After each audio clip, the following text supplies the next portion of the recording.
안녕하십니까. 재미 한인과학기술사협회 KSEA Distinguished Guest Series 명사와의 대화에 참석하신 여러분께 먼저 감사드립니다. 특히 오늘 행사는 한국에서 많이 참여를 하셔서 더욱 뜻이 깊네요. 저는 시카고대학교 물리학과 교수이고 재미 한인과학기술사협회 회장 김영기입니다.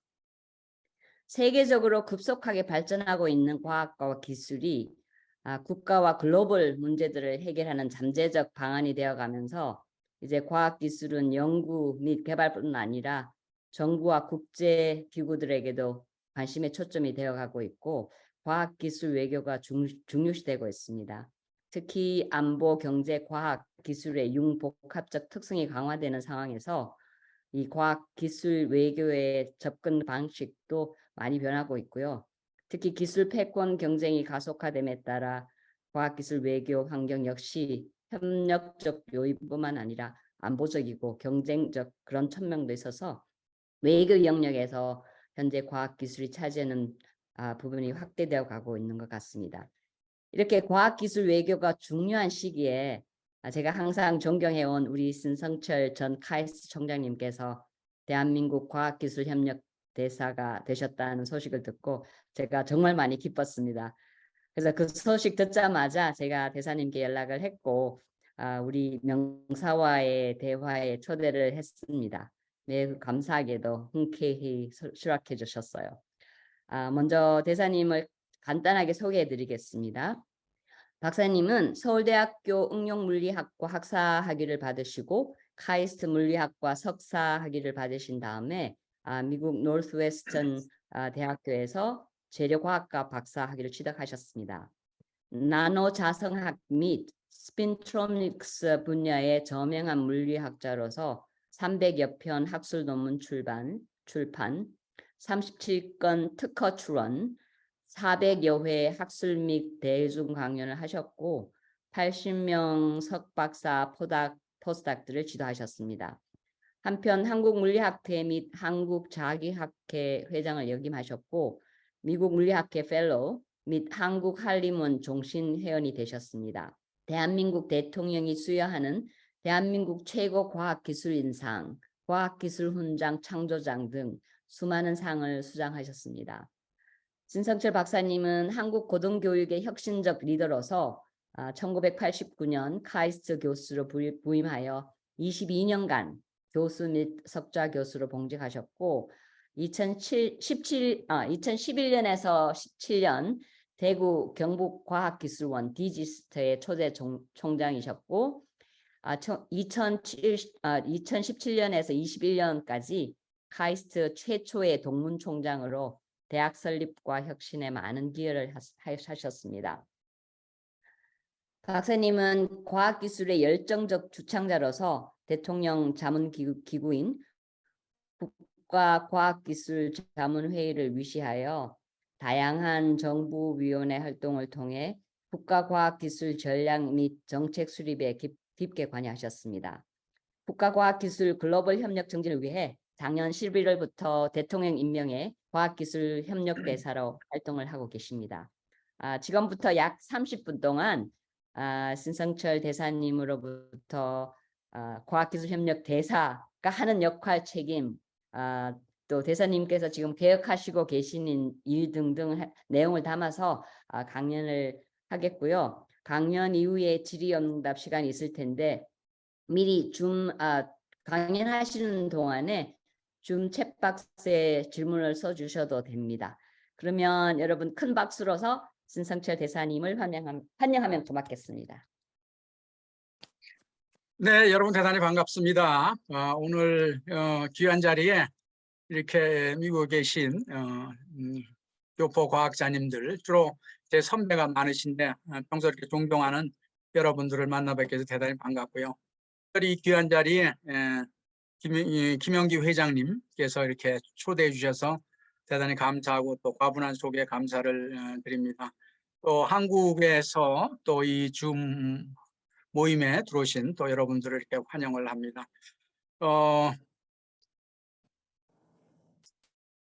제가 오늘 이 기접 발대로는 제가 기술 패권 시대 과학기술 외교라는 그런 제목을 가지고 좀 말씀을 드리려고 합니다.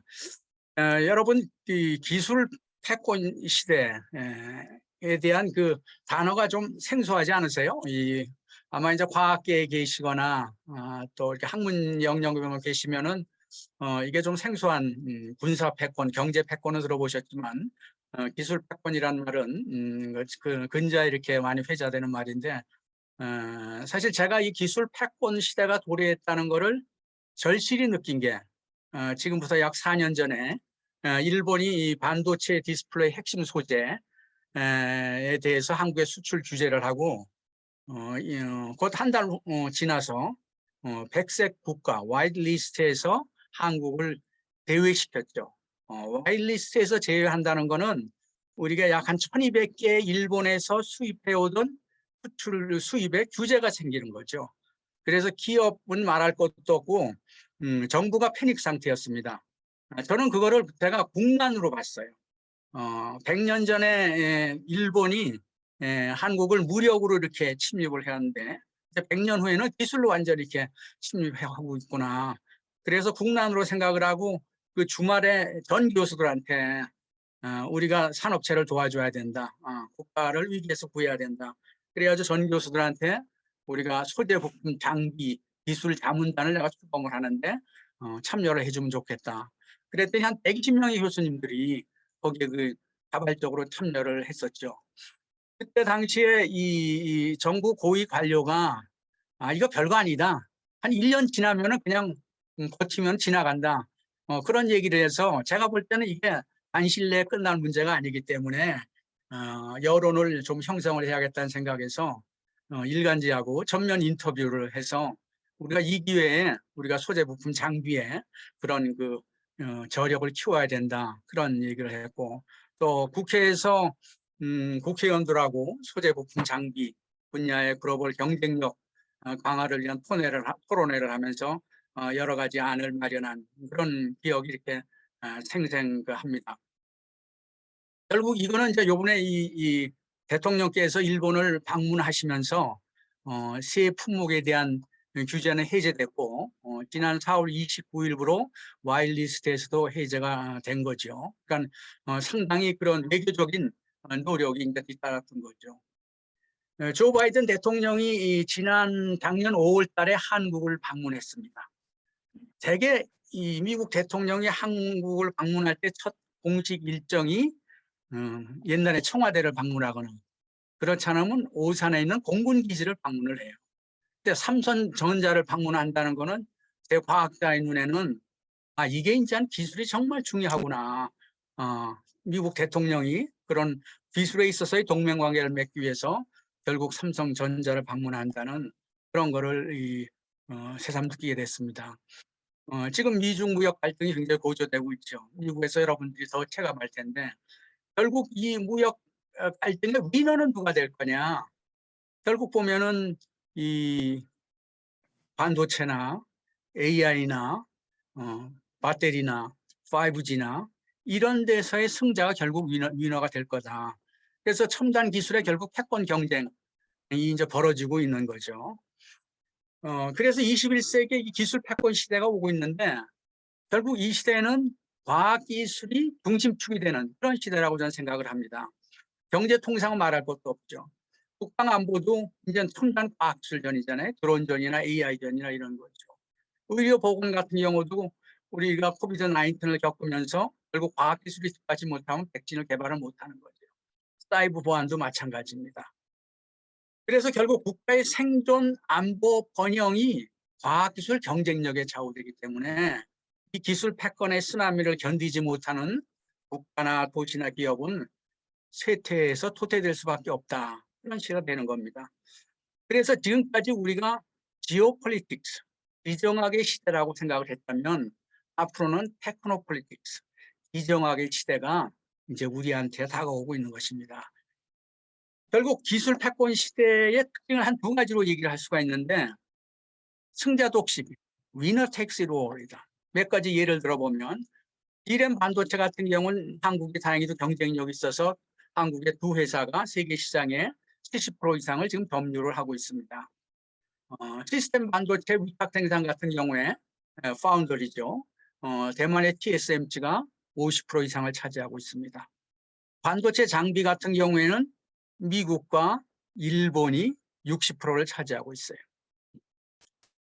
드론 같은 경우에는 중국의 DJI가 80%의 그런 시장을 점유를 하고 있어요. 그러니까 세계 1, 2 아니면 2등 기업이 세계 시장을 거의 도미넌트한 독점을 하고 있는 그런 거죠. 두 번째의 특징은 첨단 산업이 얽히고 설킨 그런 글로벌 공급망을 가지고 있다는 겁니다.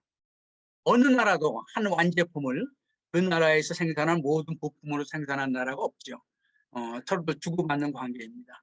여기에 이제 중국은 세계 제조업의 31%를 차지하고 있기 때문에 그게 이제 엄청난 파워가 되고 있는 겁니다. 그래서 경제적인 측면에 있어서는 글로벌 밸류 체인, 글로벌 가치 사슬을 어떻게 하느냐가 국가적으로 굉장히 중요한 지금 이슈가 되고 있습니다. 반도체 같은 경우에는 지금 20여 개국이 참여하는 글로벌 분업 구조를 이루고 있어요. 한국이 잘하는 거는 제조를 지금 잘하고 있는 거죠. 거기에 필요한 소제품 장비는 대부분 미국에 다 의존을 하고 있습니다. 지금 애플 아이폰 같은 경우는 아시아 국가에 많이 의존을 하고 있죠.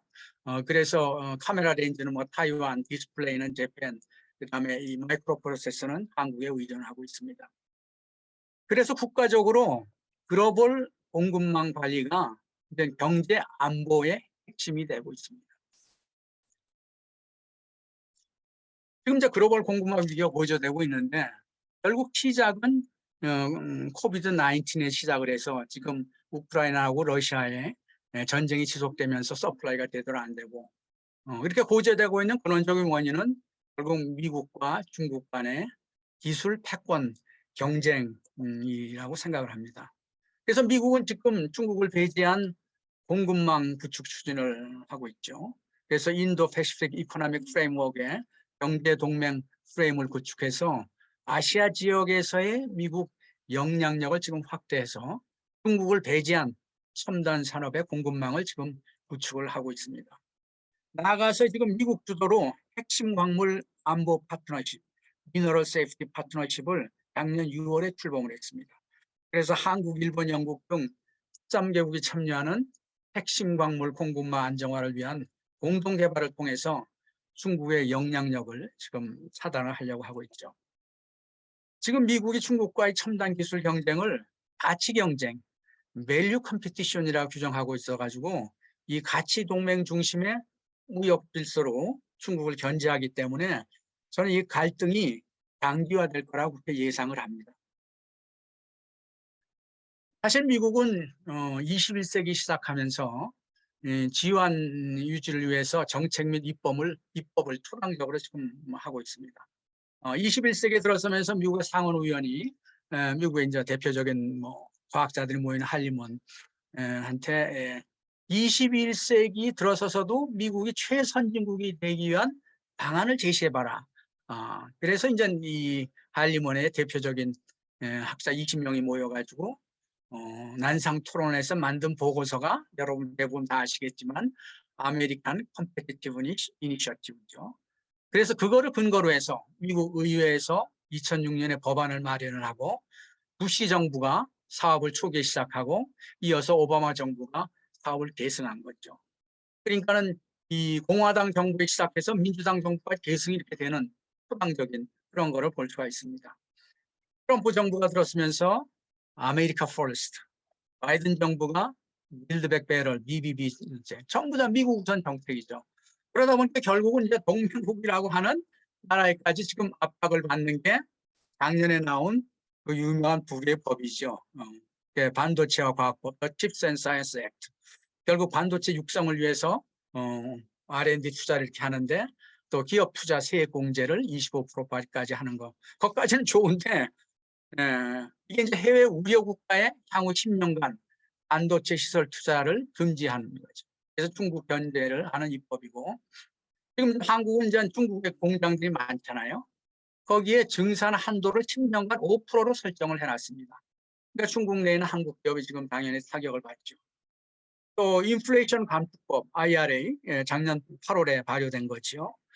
사실 이건 2030년까지 온실가스를 감축하기 위한 그런 투자인데 거기에 들어가는 이 규정 중에 전기차 보조금 7,500달러를 받으려면 전기차에 들어가는 소재나 부품의 생산이 미국이나 미국과 FTA 체결 국에서 공급한 경우만 그런 보조금을 받는다는 거죠. 이게 이제 바로 우리가 중국에 의존하는 우리의 전기차, 2차 전지가 타격을 받게 되는 겁니다.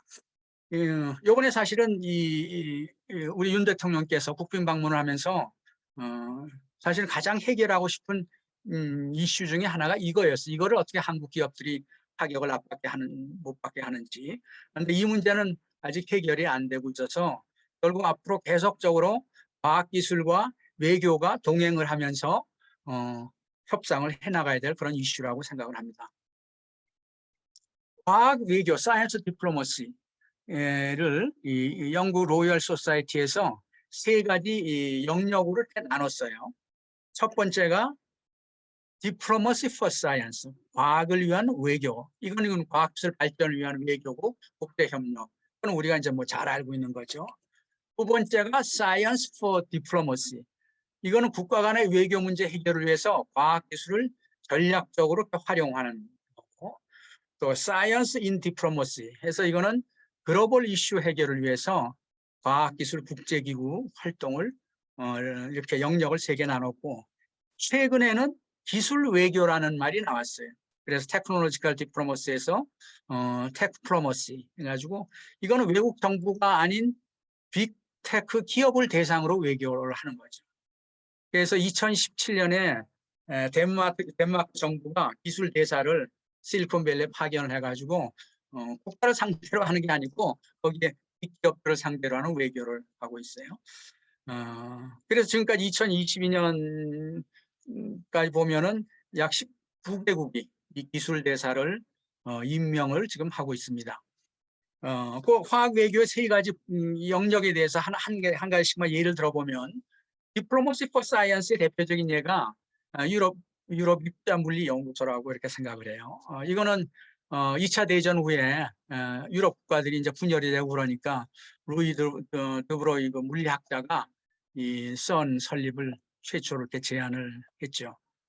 그 제안에 국가가 응답을 해가지고 외교적인 노력에 의해서 12개국이 참여를 했고 지금은 이전 뭐 세계적인 최대 가속기가 돼서 80개국에서 7천여 명의 과학자가 이 시설을 활용하고 있는 거죠. 그래서 외교가 이 과학 발전에 기여하는 그런 해안의 결정을 한 좋은 예라고 생각을 합니다. Science for Diplomacy는 이 미국과 이란이 핵 협상을 가지고 굉장히 오랫동안 그렇게 난항을 겪고 있었는데 처음에는 이 미국의 존 케리 국무장관하고 이란의 모하마드 자리프 외무장관 정치가들이죠. 두 사람이서 협상을 하는데 협상이 전혀 잘 안 되는 거예요. 그래서 투입한 게 이 미국 에너지 장관인 어네스트 모니츠 왼쪽에 있는 분하고 이란 원자력 청장인 알리 살레이 두 분을 투입했어요. 두 분은 핵 과학자들이에요. 그래서 과학자 두 분이 협상에 참여해가지고 결국은 그 협상이 잘 이루어진. 그래서 이거는 이 Foreign Affairs 잡지에 2015년에 나오는 아티클의 제목이 Why Diplomacy and Science need each other. 그래서 서로들 이렇게 필요하다는 거를 그렇게 얘기를 했죠. 사이언스 인 디플로머시는 지금 이제 글로벌 이슈가 굉장히 많잖아요. 기후 변화, 지구 환경, 전염병, 뭐 질병 확산, 원자력의 평화적 이용, 궤도국 격정 기술 개발, 전기통신 국제 표준, 지적 재산권, 사이버 안보, AI 윤리 규범 전부 다 글로벌 이슈들입니다. 이것들 전부 다 이제 과학적으로 결국은 해결을 해 나가야 될 거 아니에요. 그래서 이거를 해결하기 위한 과학기술을 다자의 국제기구들이 많죠. 예를 들어서 기후변화 같은 경우는 IPCC라는 게 있고 또 원자력 같은 경우는 잘 아시는 IAEA가 있고 또 전기통신은 ITU라는 데가 있고 지적재산권은 WIPO라는 데가 있습니다. 최근에는 세계 경제 포럼이 월드 이코노믹 포럼이 이런 이 국가 간의 이슈에 대해서 많이 관계를 하고 기여를 지금 하고 있습니다.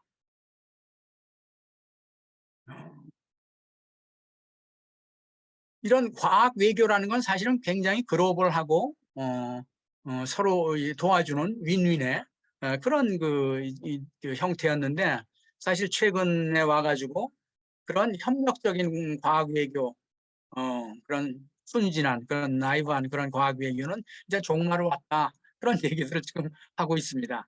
그거는 결국 이제 미국과 중국의 기술 패권 경쟁이 심화되고 또 우크라이나하고 러시아 전쟁이 점점 길어지면서 결국 그렇게 되는 건데, 그래서 미국, 유럽 등 서방 정부 과학 연구기관 및 대학이 러시아 과학기술 협력을 지금 중단하고 있죠. 또 반면에 이제 중국은 중국 과학원, 러시아 과학원, 인도 국립과학원들하고 과학기술 혁신 파트너십을 또 강화를 하고 있습니다. 그래서 이때까지 글로벌 협력보다는 자국 및 진영 유익을 위한 탈세계화의 과학 외교가 추진되고 있다. 그래서 포스트 나이브 에러의 그런 그 사이언스 디플로머시다, 이렇게 볼 수가 있을 것 같습니다. 최근에 미국의 과학기술 외교 동향을 보면은 그 지유한 위상 유지와 글로벌 영향력에 과학기술 역량이 핵심이라는 인식하에서 과학기술 외교 정책을 지금 적극적으로 전개를 하고 있습니다. 작년 6월에 있었던 G7 정상회의에서 개도국에 대한 연구 지원 확대 발표를 세네갈이나 앙골라나 루마니아에 여러 가지 자금 지원을 발표를 했고, 특별히 이 PGII, Partnership for Global Infrastructural Investment, 향후 5년간 6천억 달러의 개도국 인프라 투자를 지금 주도를 지금 하고 있습니다. 글로벌 규범 주도에서도 과학 외교를 적극 활용을 하고 있죠. 그래서 중국 기술 제재 동참에 우호국들의 공동 대응 선도를 지금 하고 있고, 우크라이나 전쟁 이후에는 러시아와 연구 협력 중단 지침을 작년 백악관에서 그렇게 발표하는 걸 봤습니다. 이에 대해서 중국은 21세기 중반 세계 인류 강국화, 중화민족의 위대한 부흥에 중국몽 실현을 위해서 과학기술 외교를 적극적으로 지금 활용을 하고 있고, 그래서 과학기술 외교가 국가 전체 외교 전략에서 중요한 부분을 차지하고 있습니다. 그래서 법도 중화인민공화국 과학기술진보법 개정안을 해서 거기에 국제과학기술 협력 별도의 장으로 이렇게 신설을 했고, 지금 중국이 보면은 굉장히 공격적으로 나와요. 그래서 161개국의 과학기술 협력 관계를 수립을 했고, 70개 공간에 과학기술처를 설치해서 146명의 과학기술 외교관을 배치를 지금 하고 있습니다. 특별히 중국과학원 Chinese Academy of Science 주도로 창설한 1대1로 국제과학 단체 연맹이 앞으로 그 중국 과학기술 외교의 플랫폼 구실을 하고 있고, 또 이제 세계 대표적인 학자들을 지금 흡수해가고 있죠. 천인교회께서 미국서도 이게 문제가 됐고 우리나라에서 지금 문제가 되고 있고, 그런데 하여튼 자기네들이 필요한 그런 인재들을 스카우트하고 있습니다. 자, 그럼 대한민국 과학기술 외교에 있어서 왜 이게 중요한가? 이걸 좀 제가 세 가지로 말씀을 드리려고 해요.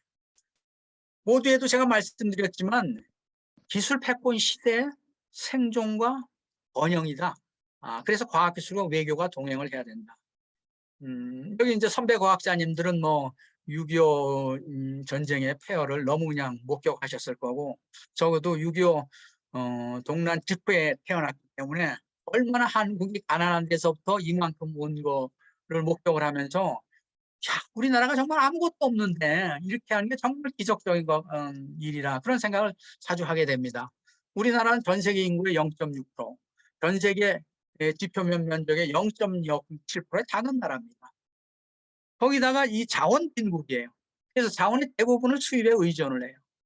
또 GDP의 우리 80%가 무역액입니다. 그러니까 우리가 굉장히 무역에 의존하는 그런 나라이죠. 그런 면에서 앞으로 기술 패권 시대에는 과학기술과 외교가 저는 밀을 관계해야 된다, 이렇게 지금 얘기를 하고 있죠. 우리가 탱고를 추려고 그러면 두 사람이 쳐야 멋있잖아요. It takes two to tango, 이런 말이 있잖아요. 제가 그래서 이 말에서 It takes science and diplomacy together to prosper a nation. 그러니까 기술 패권 시대에 나라가 발전하려고 그러면 과학과 외교가 같이 가야 된다, 이런 말을 하고 있고, 제가 이제 저 대사를 맡으면서 만들어낸 말이 과학기술 없는 외교는 힘이 없고 외교 없는 과학기술은 경쟁력이 없다.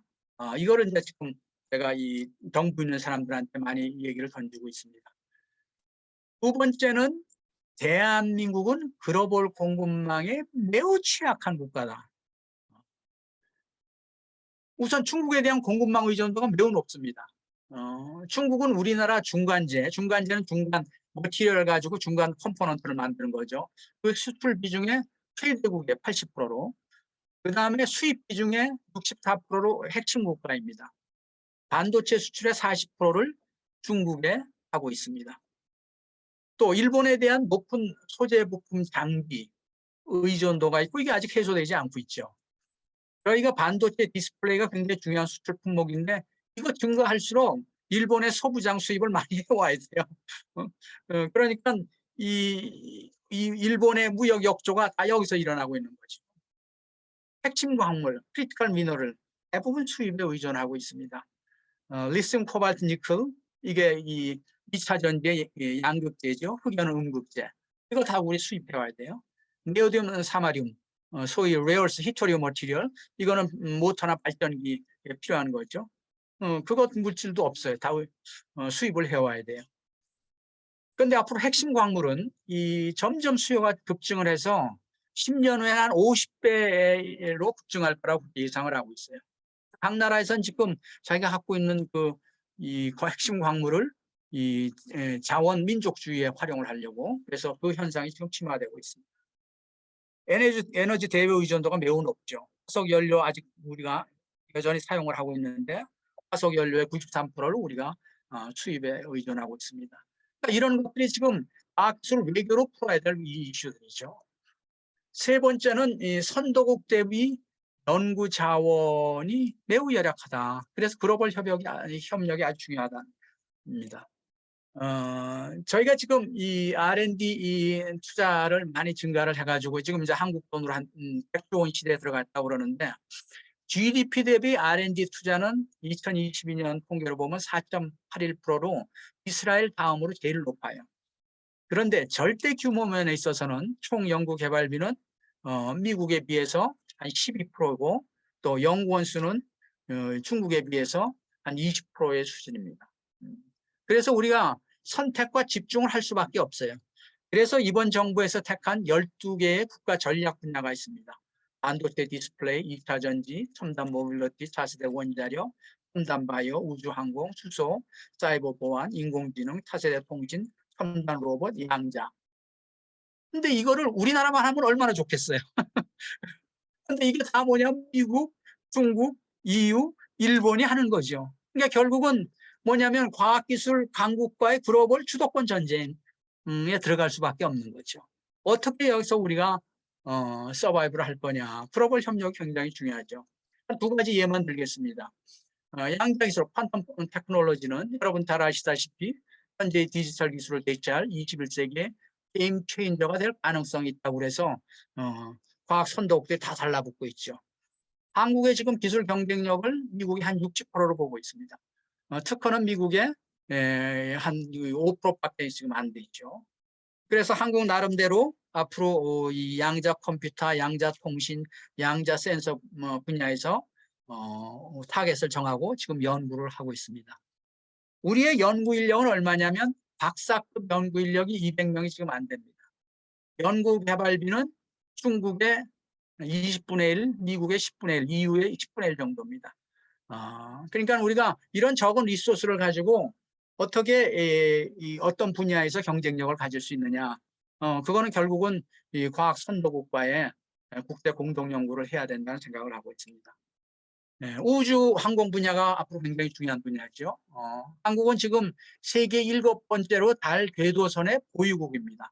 그래서 이 다누리호 발사 성공을 해서 지금 돌고 있습니다. 우리가 이제 이 궤도선을 넘어서 가지고 결국 이제 달 탐사선으로 들어가야 되잖아요. 거기에는 우리가 이제 앞으로 한국이 독자적으로 하기는 힘들고 결국은 이 선도국과 같이 협력을 해야 되는데 그래서 미국이 지금 미국 주도의 유인 달 탐사선 프로젝트인 아르테미스 프로그램에 지금 다른 나라하고 같이 참여를 지금 하고 있습니다.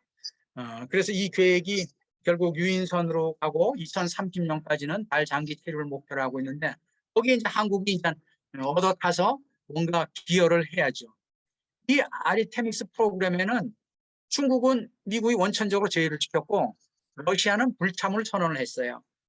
그러니까 이 분야에서도 지금 중국, 러시아 중심으로 하는 이 계획과 미국을 중심으로 하는 우주 계획이 서로 우주 패권 경쟁을 하고 있는 거죠. 거기서 대한민국이 어떤 기여를 할 거냐, 그거를 우리가 이제 고민을 해야 됩니다. 이것도 과학 기술 외교가 굉장히 중요한 분야고, 이번에 대통령께서도 일부러 여기 나사를 방문한 이유가 그런 의도가 있는 거죠. 자, 이 과학기술 협력대사가 대부분이 생소하잖아요. 이거 뭐 하는 거예요? 왜냐면 아니 그래요. 과학기술 협력대사는 아까 모두에 잠깐 말씀드렸지만 지난 정부 마지막 때 한 분이 임명되셨고, 그다음에 이번 정부 들었으면서 과학계에서 임명을 이렇게 했습니다. 외무부에서 추천을 해가지고 국무회의 의결을 거쳐서 대통령이 임명하는 그런 자리입니다. 그걸 보면 굉장히 힘든 자리였죠. 역할은 뭐냐면 여기 문구에 보면 과학기술 분야 외교의 특별사절, 특사예요. 특사예요. 근데 이것만 하기는 너무 이 이름값을 좀 못하는 것 같아요. 그러니까 뭐 대통령이 나가는 데만 나가고 수동적으로 움직이면. 그래서 제가 뭘 할 건가를 이제 고민을 하기 시작을 했는데 중요한 건 첫 번째는 외교계와 과학기술계를 연결하는 브리지 역할하는 게 굉장히 중요한 거고, 그다음에 이제 이 외교계 사람들한테 첨단 과학기술 분야에 대한 지식과 과학기술의 마인드를 심어줘서 그런 융복합적인 인재를 양성하는 게 굉장히 중요하다. 그래서 제가 첫 번째 한 게 외교부의 장차관 이하 전 직원을 상대로 해서 과학기술에 대한 강연을 했습니다. 그러면서 결국 이제 과학기술 외교가 우리나라에서는 초기의 단계이기 때문에 그 비전이나 철학이나 이런 것도 저 나름대로 다 정립을 해야겠다. 그래서 이제 제가 이제 정립을 했는데 대한민국은 지금 독특한 국제적인 위상이라고 생각을 해요. 여기 선배 과학자님들도 다 느끼시겠지만 제가 이제 그동안에 만나본 VIP급의 분들을 보면 한 100여 이 국가의 분들을 제가 만난 것 같아요. 보면서 3, 40년 전에는 상상도 할 수 없는 한국에 대한 위상을 제가 느끼게 됩니다. 요즘도 지금 거의 일주일에 한 번씩은 주한 대사들을 지금 만나고 있는데 개발도상국들 그런 과학기술 기반의 압축 경제 성장의 국가로서 한국을 굉장히 리스펙트하고 그거를 배우고 벤치마킹 하려고 하고 있습니다. 선진국들은 과학기술 협력의 파트너 국가로 인식을 하고 같이 공동 연구를 하기를 원하고 있죠. 그래서 이제 제가 이제 우리 이 정부의 지금 비전이 글로벌 중추국가 피보털 칸트리가 되는 건데 거기에 우리가 도약을 하는데 기여를 해야겠다는 그런 비전을 가지고 있고 이 철학은 3C 철학을 제가 이제 제시를 합니다. 첫 번째는 과학기술 외교가 결국은 국가 경쟁력에 제고를 해야 된다. 그래서 컴페티티브니스. 그다음에 두 번째 C는 선진국과의 상호 보완적인 협업을 해야 된다. 이때까지는 우리가 캐치업해서 추격의 전략이었지만 이제는 협력의 파트너로서 기여를 하면서 나가야겠다는 생각에서 콜래보레이션. 그다음에 이제 한국은 이 개도국 발전과 더 나아가서 인류 사회 번영에 기여를 해야 된다. 그래서 컨트리뷰션. 그래서 컴페티티브니스, 콜래보레이션, 컨트리뷰션을 제가 이제 철학으로 이제 제시를 하고 있습니다. 그리고 구체적인 이 과학기술 외교 전략 사업으로 여러 가지 안들을 제시를 하고 있고 일부는 이제 받아줘서 이미 시행이 되고 있고 또 앞으로 계속 추진하려고 합니다. 이제 한국은 이 글로벌 리소싱을 해야 된다. 그래서 외국 과학기술자들 또 외국의 자원을 리소싱하는 그런 코리어 사이언스 글로벌 네트워크를 구축을 해야겠다. 이런 데이터베이스가 우리가 전혀 구축이 안 돼 있어요. 한국은 그냥 이때까지는 국제협력은 어떤 기관이면 기관과 상대방 기관이 협력하고 끝. 또 부처는 부처끼리 협력하고 끝. 그러니까 전혀 데이터베이스가 구축이 안 돼 있는 거죠. 그런 면에서 지난 3월 말에 전 세계 공간 장비 다 들어오졌거든요. 전 세계 공간이 167개가 있더라고요. 뭐 대사관, 그다음에 영사관, 대표부 해가지고 그분들이 다 들어오셨어요.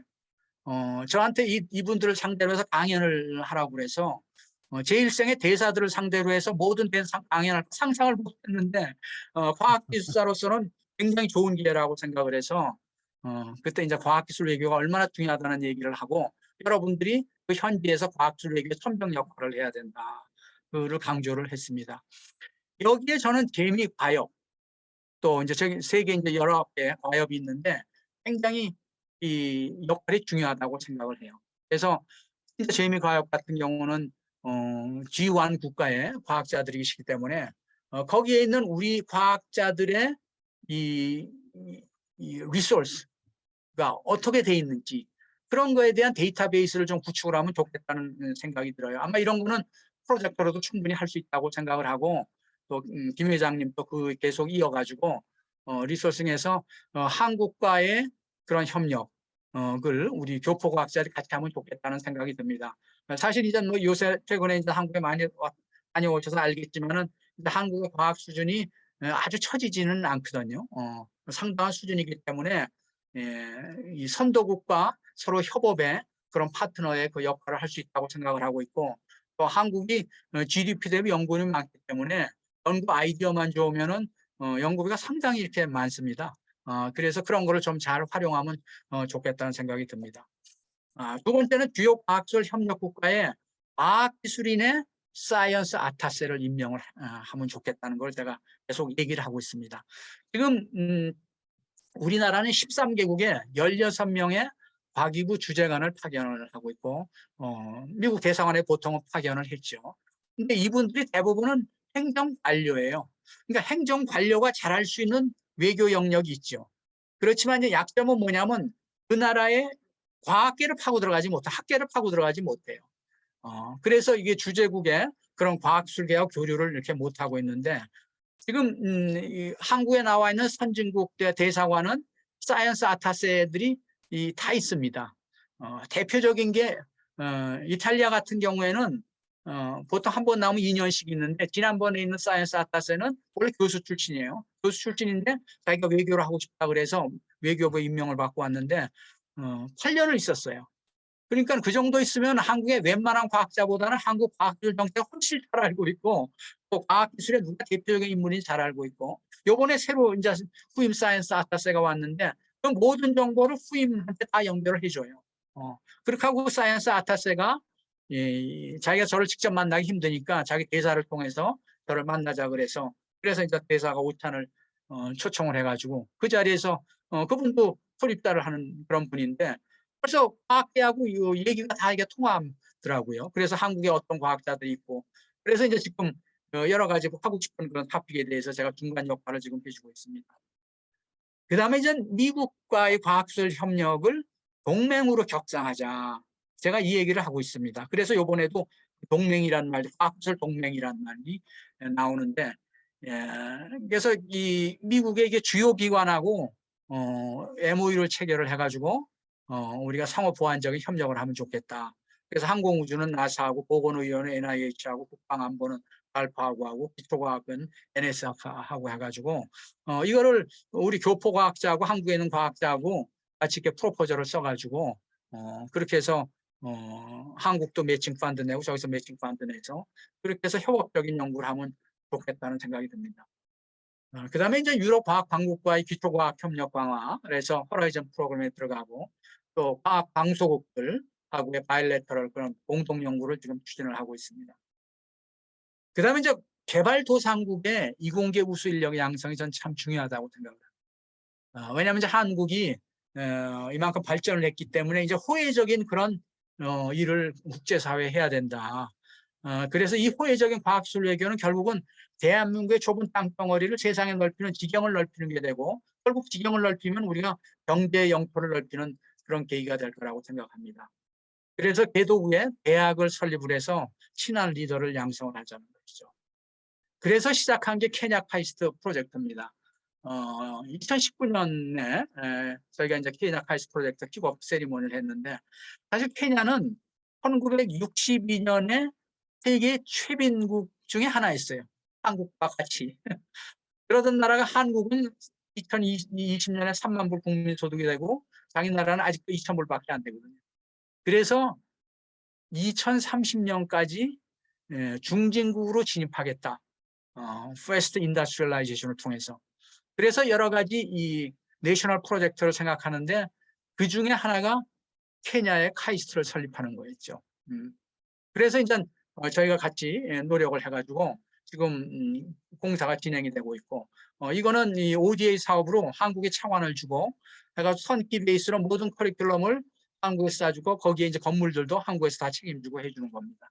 그래서 지금 2024년에 개원할 예정인데 여기 뭐 우선 인력이 들어오니까 이 인력이 졸업하고 그다음에 각 중요한 산학연에서 또 정부에서 일하면 결국 우리가 전부 다 친한파 인사가 되는 거죠. 이게 이제 이루어지고 났더니 지금 개도국에서는 서로들 자기 나라의 카이스트를 설립을 해달라. 그래서 아예 이름을 줘와요. 케냐는 지금 자꾸만 케냐 어드밴스 인스티튜트 오브 사이언스 테크놀로지 카이스트로 하겠다는 거예요. 도미니카 공화국은 다이스트, 도미니카 어드밴스 인스티튜트 오브 사이언스 테크놀로지 그런 식으로 굉장히 요청이 많고 거기 이제 최근에 이집트에서 굉장히 강한 요청이 있어가지고 지금 피저빌티 스타디를 지금 하고 있습니다. 그래서 저희가 한 향후 50년 동안에 전 세계 한 10개 정도의 그런 이 대학을 설립을 하면은 우리나라의 큰 우군이 되리라고 생각을 합니다. 그 다음에 이제 과학기술 외교의 융합형의 전문가 양성이 참 중요한 것 같아요. 결국 지금 외교를 하는 분들은 다 이제 문과 출신들 아니에요. 그러니까는 그런데 지금 모든 지금 외교의 이 이슈와 월딩은 과학기술 용어란 말이죠. 그러니까 과학기술에 대한 그런 이해가 있어야 된다. 그래서 제가 이제 과학기술 외교 아카데미를 지금 시작을 했습니다. 그래서 우리가 첨단 과학기술 분야 각 분야에 대한 그런 그 분야에 대해서 우리나라 대표적인 전문가들이 강의를 하고 그다음에 거기서 일어나는 외교 에 대해서 같이 토론도 하고 그럽니다.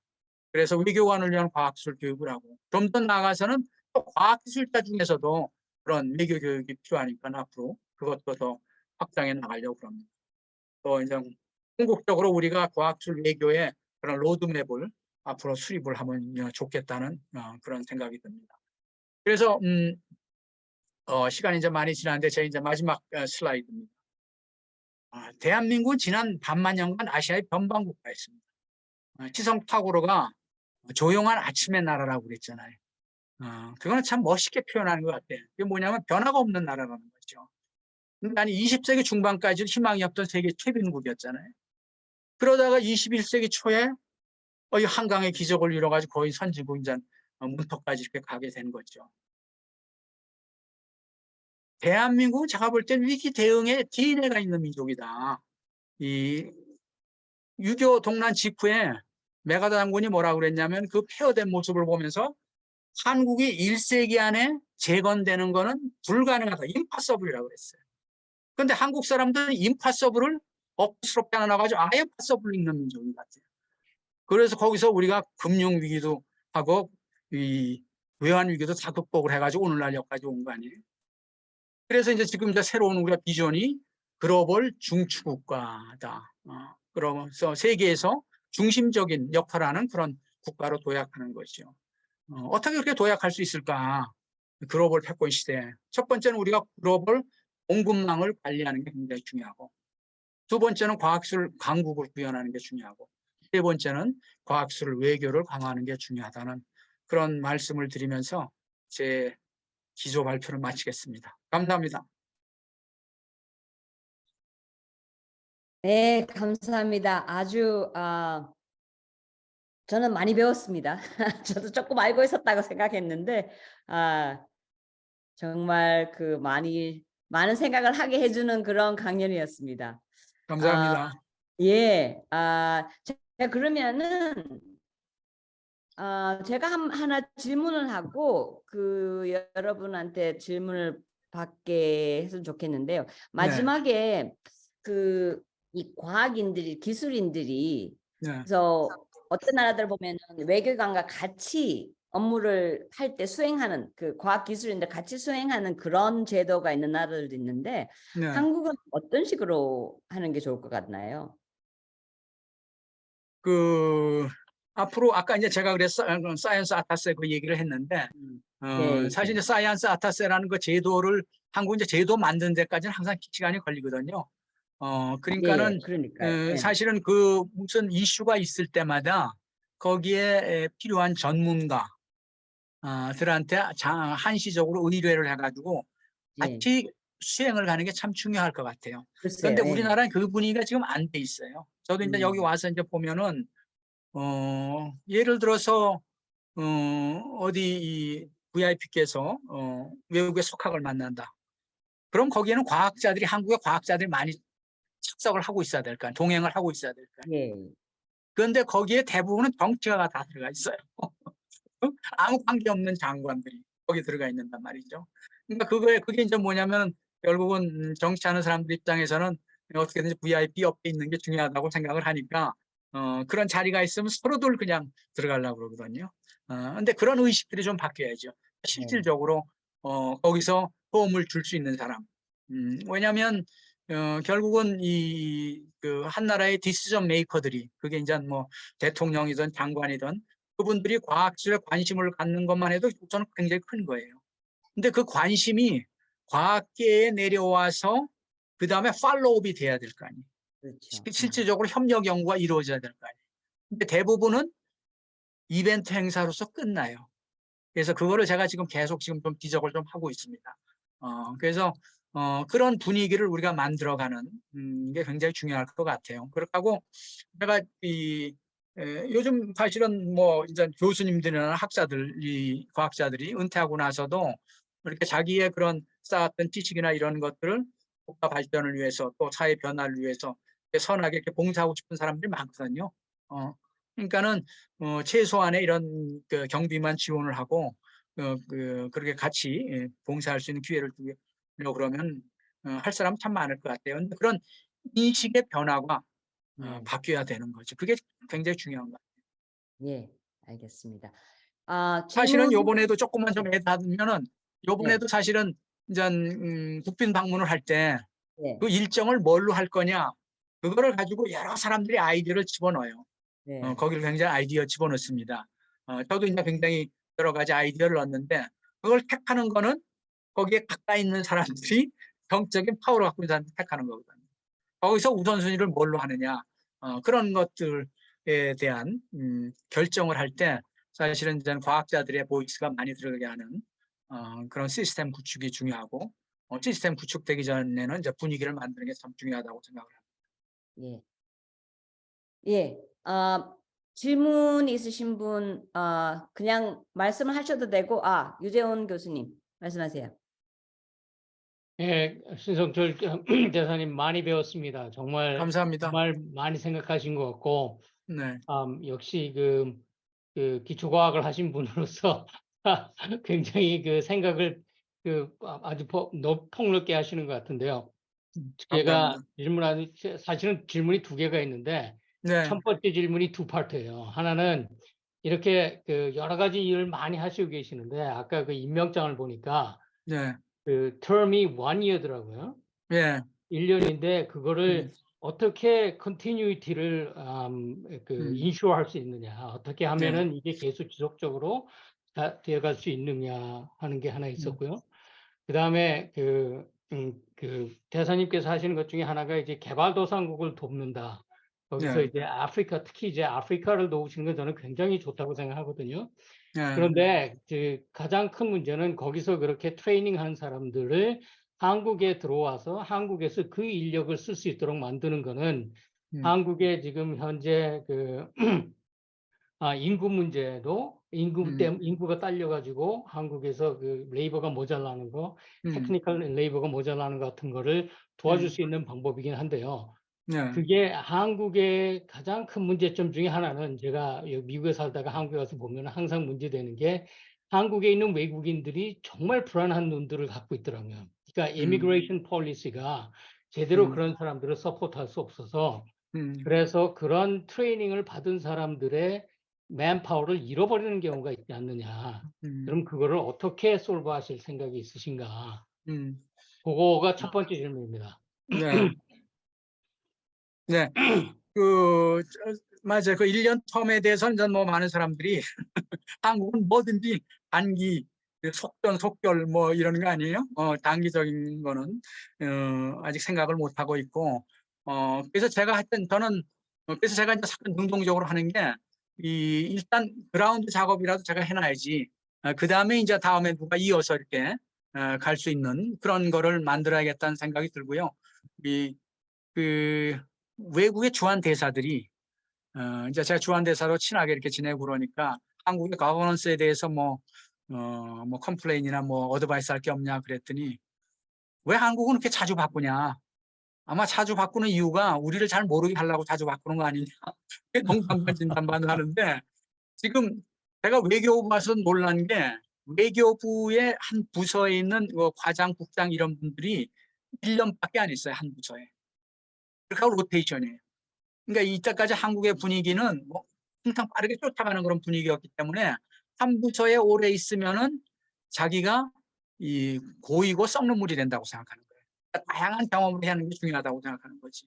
그래서 사실 11월 달에 들어갔을 때 저한테 이렇게 브리핑하고 하던 국장, 과장들이 다 바뀌었어요. 또 다른 과장, 국장이 들어오고 그러는데 하여튼 지금 환경은 그렇지만 그 환경 속에서 하여튼 우리가 뭔가 연속성을 갖게 하기 위해서 노력을 해야죠. 그래서 좋은 프로그램을 계속 이어가는 거고 또 이제 후임자가 또 다른 좋은 아이디어가 있으면 또 이어서 가는 거고 그렇게 생각을 해서 그건 그 여건 하에서 그 환경을 뭐 받아들이면서 해야 될 거고 저 벌써부터 이제 많은 분들이 뭐 계속 연임을 해야 되지 않냐 그러는데 그거는 뭐 굉장히 업무 로드가 많습니다. 그 다음에 이 개도국, 앞으로 개도국의 인력을 활용하는 게 굉장히 중요하죠. 아까 그래서 제가 이제 글로벌 리소싱이 중요하다고 말씀을 드리고 그랬는데, 사실 이제 한국에 있는 외국인 과학자들이 그런 신분상의 좀 불안을 많이 느끼고, 또 적응의 어려움을 느끼고 그러는데, 그게 이제 많이 지금 반영이 되기 시작을 해요. 그렇게 해서 여러 가지 이 퍼머넌트 비자나 또는 이 한국 국적을 주는 그런 제도들이 훨씬 더 지금 문턱이 좀 낮아지기 시작을 합니다. 그래서 점진적으로 좀 변할 거고 어차피 지금 한국의 이 출산 문제가 근본적으로 해결되지 않는 한 인구는 급격히 줄기 때문에 우리가 그런 대비를 해 나가야 되죠. 아니 뭐 제도적으로 그렇게 바꿀 수는 있겠지만 이제 네. 가장 큰 문제 중에 하나는 저는 뭐 한국은 단일 민족이다. 이게 굉장히 자랑스럽게 생각하는 것 중에 하나거든요. 따라서 일반적인 국민들의 생각이 우리가 아니면 배척하는 그런 게 내추럴하게 있는 것 같아요. 그래서 그거를 펀더멘털리 바꾸는 것도 중요하지 않는가 하는 생각이 네네. 듭니다. 그건 이제 상당히 이제 교육적으로 우리가 어프로치를 해야 될 거고, 이미 이제 뭐 나이 든 기성세대에는 그런 생각을 갖기가 좀 쉽지는 않잖아요. 그렇지만은 지금 MZ 세대, 또 알파 세대, 이런 세대들한테는 교육에 있어서 우리가 이제 이때까지 사실은 한국은 어떻게 보면 그 못 살던 데서 어떻게든지 우리만 잘 살아보려고 정말 정신없이 달려온 민족 아니에요. 그죠? 그래서 그게 어느 정도 성공을 했는데, 그러다 보니까 세계에 우군이 별로 없는 거죠. 그래서 우리가 국제 단체의 기관장이 되기가 참 힘든 게 우군이 세상에 없는 거예요. 당신 나라 성공을 했지만 리스펙트는 하지만 이 세상의 변화를 위해서 발전을 위해서 무슨 일을 하고 있느냐 그런 거에 대해서는 우리가 답변을 못 하거든요. 그런 면에서 우리가 이 교육을 자라는 세대한테는 그런 교육을 많이 시켜야 될 것 같고 사실은 제가 이 중고등학교 교장 선생님 상대로 한 교육 강연을 지금 많이 다니고 있습니다. 그런 거에서 우리가 하여튼 우리가 키우는 이제 학생들은 완전히 전 세계를 보면서 우리가 키워나가야 된다. 그런 얘기를 많이 하고 있어요. 그런 면에서는 이 과학 예. 기술 외교에 젊은이들을 많이 동참시키는 것도 중요할 것 같네요. 굉장히 중요하죠. 네, 네. 중요합니다. 제가 두 번째 질문 마저 아니요, 하고 김재원 물러갈까요? 박사님, 이제 네. 다른 분한테 좀 넘기고 그럴까요? 시간이 나중에 되면 질문할게요. 예. 그 제가 김재원 말씀- 박사님하고 서문은 박사님이 그 손을 드셨는데 예, 김재원 박사님 하세요. 그다음에 서문은 박사님 하겠습니다. 예, 신청자님 오래간만입니다. 아이고, 안녕하세요. 보건연구소의 김재훈입니다. 예, 안녕하세요. 네, 네. 예. 저는 뭐 그렇게 국가적인 차원보다도 조금 좀 스케일을 좁혀서 말씀을 드리고 질문을 드리겠는데, 저희 회사 보잉 연구소의 예를 들면은 보잉이 연구소가 국내에 6개가 있고 국외에 6개가 있습니다. 다시 말해서 유럽, 뭐 차이나, 오스트레일리아, 러시아 뭐 이런 대국에, 그래서 7번째로 한국에 연구소가 생겼습니다. 보잉에. 네, 그거는 일본보다도 먼저 생겼죠. 그러니까 네. 굉장히 저로서는 굉장히 자부심을 느낄 정도인데, 뭐 회사에 그렇겠- 다니는 사람으로서. 그러시겠네요. 그래서 네. 지금은 아까도 총장님, 대사님께서도 그 얘기를 많이 하셨지만은 그 글로벌 네트워크를 만드셔야 된다고 그랬는데, 한국에도 네. 저희도 마찬가지로 이 보잉에서 글로벌 네트워크, 왜냐하면은 이번에 그 보잉 리서치 앤 테크놀로지 BR&T라고 그러는데, 이 그 헤드가 유럽 그 연구소를 돌아보면서 거기서 도대체 어떻게 뭘 하고 있는가를 다시 한번 체크하면서 갔다 와서 이제 브리핑을 하더라고요. 네. 그걸 보니까 우리도 그런 글로벌 네트워크를 본래 옛날부터 해왔지만은 좀 더 강력하게 타당성은 이미 대사님께서 여기서 말씀드렸기 때문에 굳이 되풀이할 필요는 없지만은 그런 걸 하고 있는데, 네. 거기에 이제 한국이 들어가 있단 말이에요. 네. 특히 우리가 그 보잉이 최근에 그 소프트웨어 버티컬이라는 새로운 그런 오거니제이션이라 그럴까, 아니면 하나의 그 팀을 만들었는데, 거기에 이제 한국을 집어넣어서 특히 그 첨단 계통의 그 AI, ML을 비롯해 가지고 물론 이제 쿼넘 쪽이야 아직까지 한국은 조금 좀 더 돼야 되겠지만은 특히 그 소프트웨어 쪽에서의 그 인력 보충 내지는 그걸 하기 위해서 이렇게 하고 있는데, 네. 대사님께서, 왜냐하면은 이런 저희 회사뿐만 아니라 아마 대부분의 큰 회사가 그걸 하고 있을 거라고 저는 믿고 있는데, 네.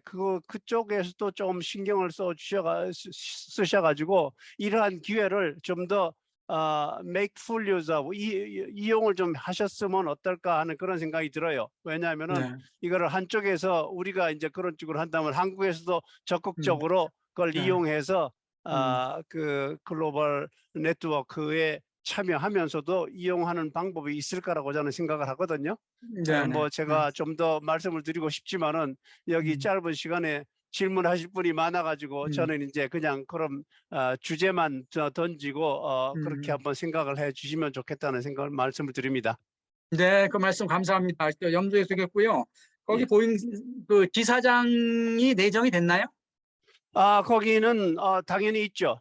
거기 보잉에는 서울에는 보잉 회사의 지사격인 보잉 코리아가 있습니다. 근데 그 보잉 코리아는 비행기를 주문한다든지 전투기, 그러니까 커머셜 비즈니스나 밀리터리 비즈니스 총체적인 거를 거기서 담당하지만은 보잉 네. 코리아 프레지던트가, 이거는 그 보잉 코리아 프레지던트하고 별도로 연구소 소속으로 따로, 그래서 그 광화문 쪽에 빌딩에 있다가 지금 거기 강남의 양재동?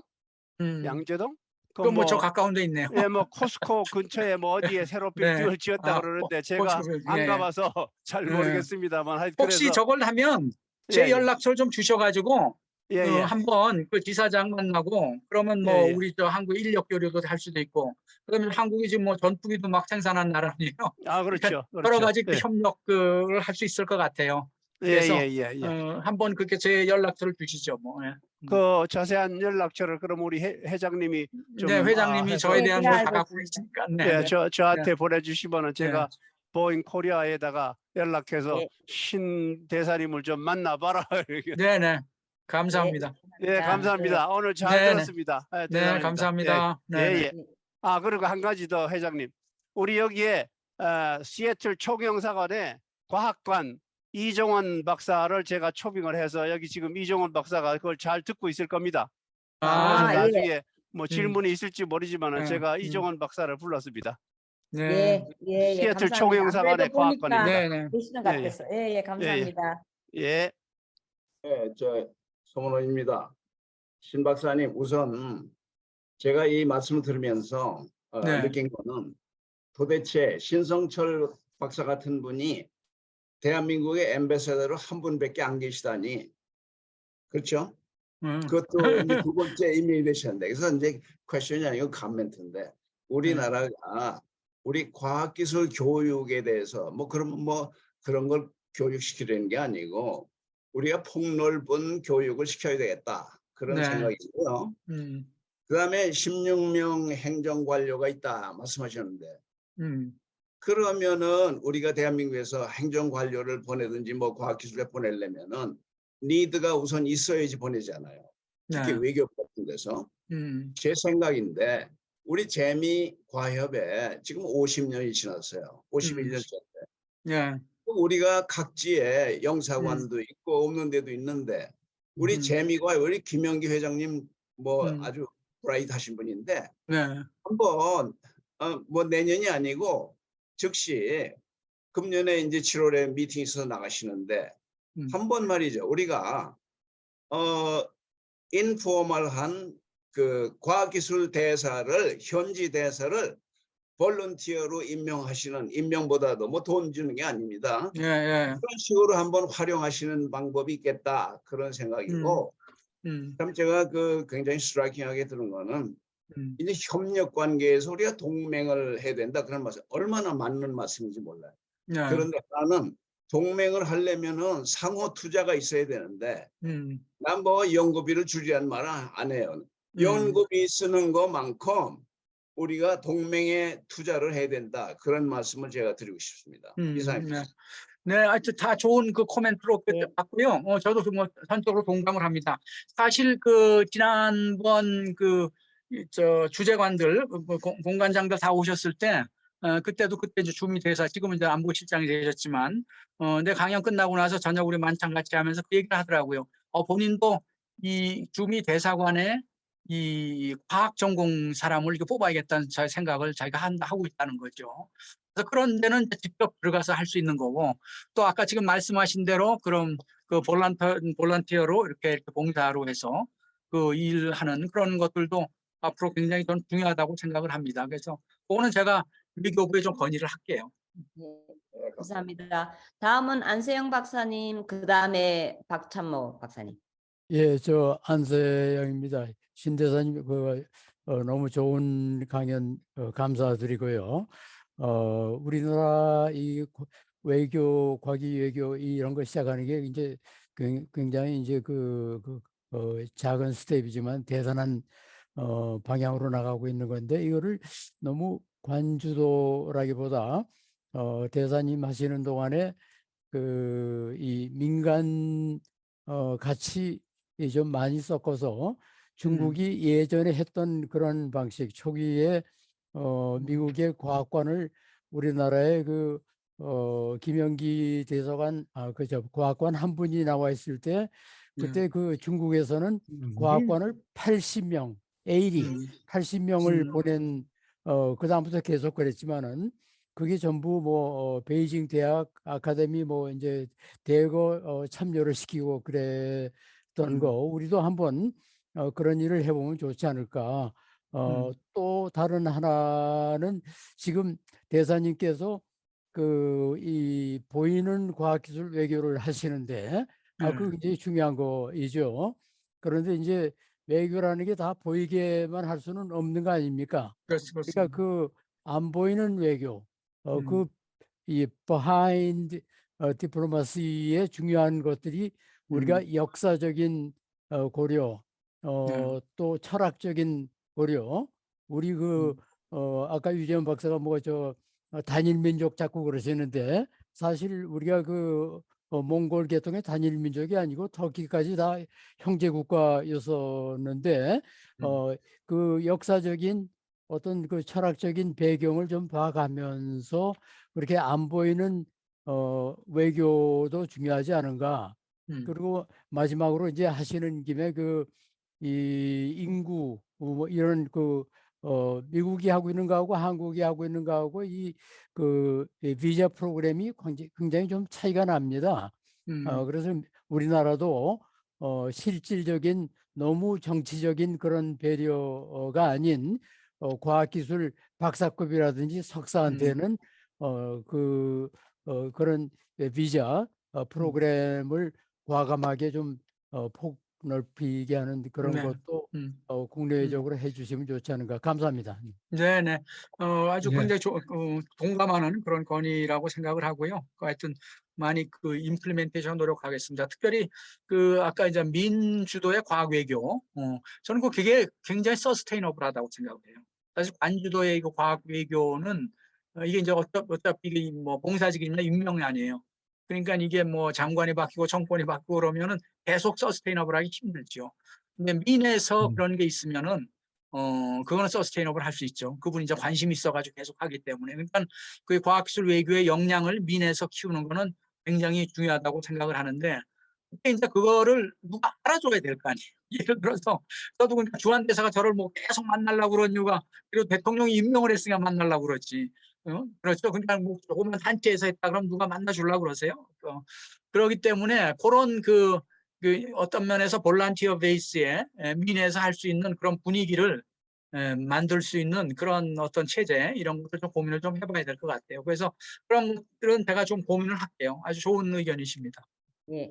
그러면 두 분 다 하고 이제 끝마치겠습니다. 박찬모 아니요, 박사님하고 유대원 박사님 그걸로 끝내겠습니다. 예, 말씀하십시오. 저는 뭐 안세영 박사하고 조금 중복될지 모르지만은 오늘 이 자리에 저 이경림 과학관이 출석했나요? 누가 알렸나요?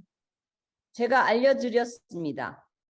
그랬어요. 근데 근데 출석은 아마 내가 그분이 이렇게 쭉 지금 본. 한국으로 가는 그런 상황, 제가 조금 본래는 거기서 네. 끝났다고 갔어야 그러던데, 됐는데. 거기서 끝나고. 예, 예. 네, 하여간에요. 여기 지금 과학관 그 전에 조경목 과학관이 왔을 네. 때도 그렇고 너무 과학에 관심 있는 분들이 대사관에 적어요. 아까 안태영 네. 박사도 그런 얘기했지만은 음. 과학관 혼자서 사실 모르겠어요. 이경림 과학관도 저기 사이언스 팔리시를 하신 분이거든요. 우리가 말하는 그런 하드 사이언티스트가 아니라고요. 그래서 그런 걸 좀 어찌됐든 우리 신서철 대사 외국에도 그렇지만 국내에서도 이 과학자들이 좀 많이 정부나 국회나 그런 데 좀 참석할 수 있게 그런 분위기를 좀 만들어 주셨으면 좋겠어요. 네, 하여간 반갑습니다. 네, 오래간만에. 힘나도록 하겠습니다. 감사합니다. 네, 네. 감사합니다. 마지막으로 유재원 박사님 두 번째 질문 하십시오. 예. 아마 같은 맥락의 말씀인 것 같은데, 그러니까 이제 아까 그 12개의 기술 패권에 대한 그 포커스 분야를 전략 분야, 보여주셨잖아요. 전략 분야를 보여주셨는데, 그걸 보면서 제가 느꼈던 게 뭐냐면 굉장히 뭐라나 펀더멘털한 사이언스가 아니고 조금 위에 뭐 퀀텀 테크놀로지 같은 거 보면은 펀더멘털하다고도 볼 수 있지만, 거기서 얘기하는 거는 펀더멘털한 프린시플보다는 그거를 이용한 테크놀로지 쪽으로 좀 엠퍼사이즈 하는 것 같거든요. 네. 요즘 대사님 생각에는 그 혹시 이 사이언스에 대한 그 베이직 사이언스에 대한, 이게 뭐 IBS나 이런 게 있었지만 그것도 이제 지금 다 끝나가는 그런 단계고, 그런 면에서는 혹시 이런 거에 매치하는 사이언티픽 리스트가, 사이언스 리스트가 있어야 되지 않는가. 그래야 이게 그 기술 패권을 잡기 위해서 지금 노력을 하지만 거기에 계속적인 발전이 있도록 하기 위해서는 펀더멘털한 그 기본적인 과학의 발전도 같이 따라가야 되지 않는가 하는 게 있는데, 그 대사님 생각은 어떻게 하면은 그거를 갖다가 좀 강조할 수 있을까요? 사실 디시전 메이커가 변하면 제일 좋고요. 우리가 이제 끊임없이 기초과학에 투자를 해야 된다는 얘기를 많이 하고 있죠. 그래서 근데 결국은 결국 그 돈이라는 거 곳간에 한정돼 있고, 그걸 어떻게 할 거냐. 보통은 지금 우리가 기초과학의 투자 퍼센티지를 한 25% 보고 있습니다. 그리고 75%가 다 응용 쪽으로 가고 있고, 그걸 이제 보통은 이제 50% 이쪽 기초과학 분야는 50% 정도를 다 좀 올려야 된다, 그런 얘기를 하고 있는데, 이 사실은 원론적인 측면에서는 많이 이 동감을 하는 사람들이 많아요. 왜냐하면 결국 뭐 예를 들어서 우리가 1, 2, 3차 산업혁명의 브렉스루는 다 기초과학에서 다 나온 거 아니에요. 또 이제 4차 산업혁명의 브렉스루도 다 기초과학에서 나오고 또 산업체에서도 지금 그 메이저 산업체 CEO들 만나보면 우리가 이 인크리멘탈 이노베이션은 필요 없다. 그건 자기네들 할 수 있다. 점진적인 혁신은. 그렇지만 브렉스루 이노베이션, 혁신적인 그런 이노베이션이 필요하다. 그런 얘기를 하거든요. 근데 문제는 얼마 동안 그 자리에서 그 얘기를 할 수 있느냐가 문제예요. 그러니까는 아까 제가 이 미국의 그 과기 정책이 아까 초당적이라고 그랬잖아요. 정권을 초월하는. 저는 그게 굉장히 중요하다고 생각을 하거든요. 근데 우리는 아직 그 단계는 아니에요. 그 정권화에서 뭔가를 나타내고 싶어 하거든. 뭔가 결과를 보고 싶어 하거든. 그럼 기업도 똑같아요. 기업도 CEO도 그런 얘기를 하지만 자기도 자기가 CEO 있는 동안에 뭔가 결과를 내고 싶어 하기 때문에 이게 롱텀 그런 브렉스루 인베스트먼트에 이 굉장히 우리가 아직 부족하죠. 그래서 그거는 우리가 끊임없이 좀 노력을 해야 될 것 같아요. 과학계에서 이렇게 노력을 해야 될 것 같고, 그나마 아까 IBS 얘기했는데 IBS 같은 게 있어가지고 그나마도 괜찮아요. IBS에서. 그러니까 그런 거를 우리가 잘 활용을 하고 그 대신에 이제 또 IBS에서 왜냐하면 항상 다 정부 돈이기 때문에 국감 때 뭐를 했느냐 보여줄 게 뭐가 있느냐 이 얘기를 많이 하죠. 그러니까 우리가 과학계에서 이제 베이직 사이언스가 다시 붐을 일으려면은 상징적인 사건이 나와야 돼요. 그래서 제가 뭐 여기에서 얘기하기 좀 그렇지만 끊임없이 그 노벨상에 대한 그 기대가 있는 게 사실 노벨상을 받는다고 해서 나라가 갑자기 부강되는 것도 아니고 뭐 한 개 받는다고 해서 국가 이미지가 커지는 것도 아닌데 지금 이 7, 80대 된 다른 분야에서 성공한 사람들이 내가 죽기 전에 꼭 보고 싶은 게 있다. 그럼 노벨상 하나 나오면 좋겠다는 거지.